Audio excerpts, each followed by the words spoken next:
I have a piece from NewsHour. This was broadcast on the September 11th edition when we had our show that evening.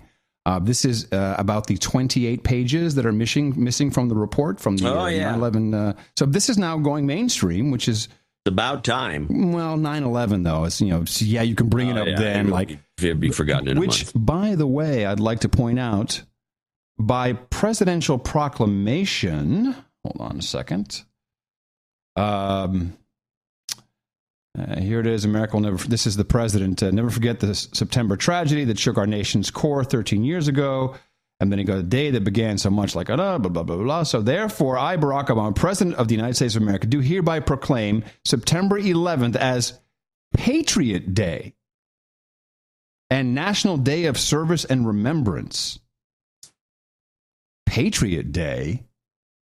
That is a strange thing. What do you think this is all about? I think they're trying to turn September 11th into a holiday. Yeah. Yes. And we'll celebrate the Patriot Act, as we always do, on September 11th, because that came out of it. Very good stuff.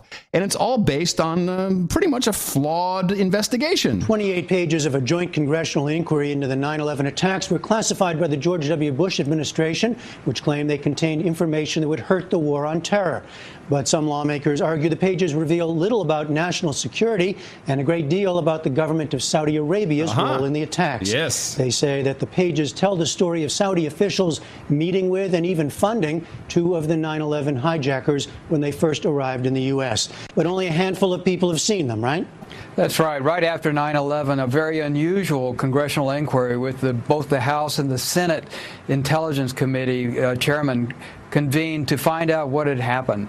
And they did quite a lot of research. This is before the 9/11 Commission took effect.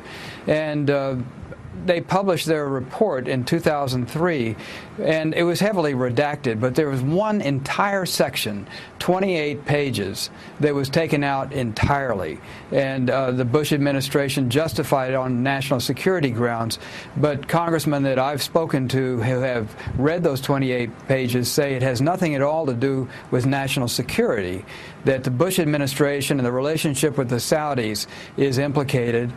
And they also admit that it has something to do with the two Saudi hijackers. And I've talked to, I talked to the 9/11 commissioners, and Governor Tom Kaine, for instance, he's seen those 28 pages.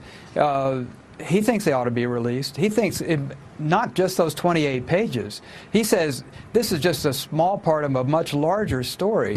There's lots of information that joint inquiry and the 9/11 Commission turned up that still has been kept from the American people. For instance, there are interviews with President Bush, with former President Clinton, with Vice President Cheney. Those still haven't been released. And I think after 13 years, the American people can afford to know the truth.